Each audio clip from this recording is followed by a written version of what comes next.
बिस्मिल्लाहिर्रहमानिर्रहीम। आज रात खान साहब को किसी भी वक्त गिरफ्तार करने की तैयारी कर ली गई है। मैं ज़मान पार्क पहुंच रहा हूं। तमाम वर्कर ज़मान पार्क पहुंच। बिस्मिल्लाहिर्रहमानिर्रहीम। इय्याका नअबुदु व इय्याका नस्तईन। मेरे पाकिस्तानियों, मैं आज अपनी सारी कौम को समझाना चाहता हूँ कि क्यों हम इस जगह पे पहुँच गए कि हम जेल भरो तहरीक का आगाज़ करना चाहते हैं। इसकी क्या वजह है?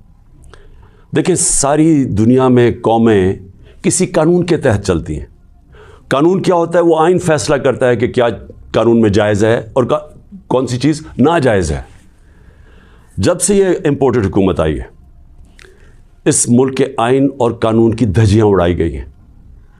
हालात ये हैं कि अदालतों की भी बातें, उनके अहकामात ना पुलिस सुनती है, ना ये रियासत सुनती है।